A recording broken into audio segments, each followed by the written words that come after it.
près de 59% des superficies emblavées en céréales.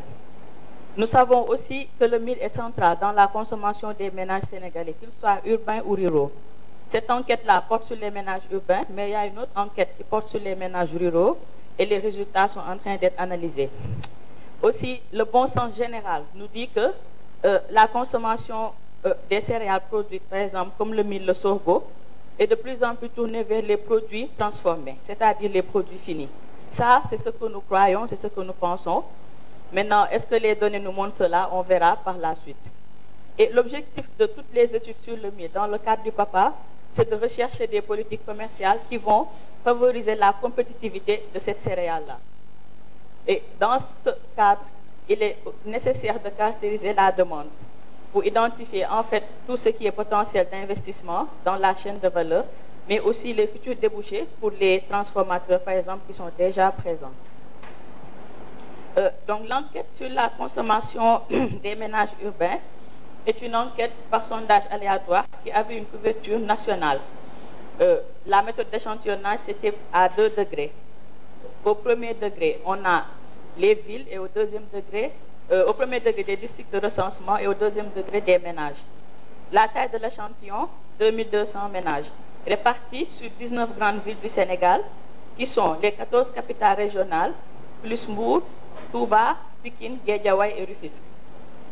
Au premier degré, nous avons tiré des districts de recensement qui ont été définis lors du recensement général de la population de l'ANSD en 2013. Donc, dans ces DR-là de l'ANSD, nous avons tiré 117, suivant le poids relatif de chaque ville. Ensuite, au deuxième degré, nous avons tiré 18 ménages dans chaque district de recensement.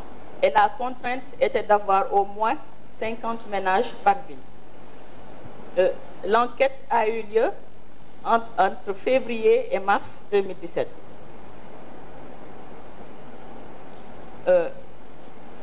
Le message clé des résultats de l'analyse montre que dans les achats de mil en milieu urbain, on note une faible présence des produits finis.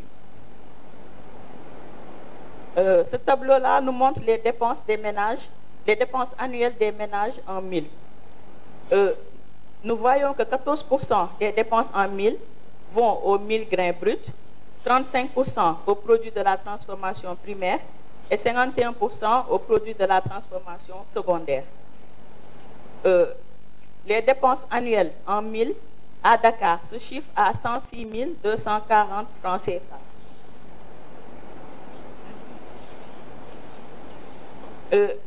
Pour les autres villes, ça se chiffre à 132 800 francs CFA. Et pour l'ensemble, les dépenses se chiffrent à 122 455 francs CFA. Ça, c'est le mil de façon globale, c'est-à-dire 1000 grains bruts, produits de la transformation primaire et produits de la transformation secondaire. Dans les produits de la transformation primaire, nous avons le 1000 grains décortiqué, la farine de mil et le sankal de mil. Produits de la transformation secondaire, nous avons le araw, le tchéré et le tchakri. Donc, en termes de dépenses, ce sont les produits de la transformation primaire qui dominent, mais nous savons qu'il peut y avoir un effet prix, parce que normalement, ils sont plus chers que tous les autres produits. Et là, pour corriger cela, si nous passons à la quantité effectivement consommée de mil, nous voyons qu'en moyenne, les ménages consomment 321 kg de mil par an, par ménage urbain. Et sur ces 321 kg, c'est le 1000 grains décortiqué qui domine. Il occupe 42% de ces 321 kg. Il est ensuite suivi par le 1000 grains brut. Donc, le constat général est que ce sont les produits bruts qui dominent dans les achats, qui dominent les produits déjà transformés, comme le araw, tchakri, tchéré, ou le araw, tchakri et tchéré. Et ces mêmes résultats, si on les désagrège par ville, on voit que la majorité des ménages, ils contrôlent encore eux-mêmes le processus de transformation. Malgré la présence de plusieurs produits transformés et une diversification sur le marché, les ménages contrôlent toujours le processus. Parce que c'est le 1000 grains brut et le 1000 grains décortiqué qui dominent dans les achats de mil. Par exemple, dans certaines villes comme Kaolack, Kaolack qui est là, nous voyons que c'est le mil grains brut qui domine largement dans les achats de mil. Il représente environ 80% des achats. Il est ensuite suivi par le mil grain décortiqué et nous avons les produits transformés après.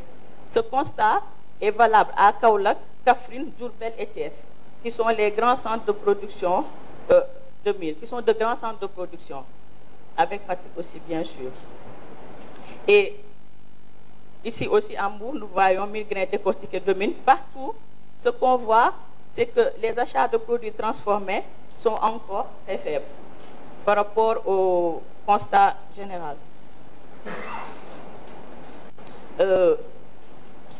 En milieu urbain, la consommation annuelle moyenne de mil se chiffre à 35 kg dans l'ensemble, c'est-à-dire par tête.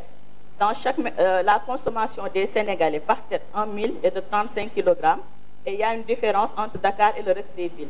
À Dakar, il se chiffre à 29 kg et dans le reste des villes, 38 kg. Et c'est réparti de la façon suivante. Les produits de la transformation primaire, sur les 35, ils représentent 16 kg et les produits de la transformation secondaire, 9 kg. Ça, c'est ce qui concerne les achats. Nous savons que le mil grains brut ne se consomme pas automatiquement, donc il est transformé ensuite. Et là, quand nous demandons aux ménages quels sont les facteurs qui influencent la consommation de mil, nous voyons que c'est la valeur nutritionnelle qui domine. Donc, ils pensent que le mil est bon pour la santé. Environ 73% des ménages le déclarent. Ensuite, le deuxième facteur, c'est le prix, cité par environ 69% des ménages. Les deux autres, c'est l'absence d'impureté et le goût. Donc ça, ce sont les principaux facteurs cités par les ménages qui sont à l'origine de la consommation de mil. On peut dire que ce sont en fait leurs perceptions. Donc ça, c'était les résultats préliminaires sur la consommation de mil. Nous voyons qu'il demeure une céréale primordiale dans la consommation des ménages, parce que si nous analysons la base de données, le mil arrive après le riz. Le riz, c'est environ 80 kg par tête, et le mil arrive en deuxième position, 35 kg par tête par an. Nous savons qu'il y a une diversification de l'offre des produits transformés. Nous en voyons de plus en plus dans les boutiques, dans les grandes surfaces. Toutefois, ce qu'on voit dans les résultats, c'est que les ménages contrôlent toujours le processus de transformation, parce qu'ils achètent plus les produits bruts que les produits finis. D'où la question, l'offre répond-elle à la demande? Et dans les perspectives, nous prévoyons d'analyser les données de l'enquête transformation que nous avons menée aussi au niveau du Sénégal. Cela pour établir le lien entre l'offre et la demande, mais aussi identifier les éléments qui influencent les préférences des consommateurs. Merci pour votre attention.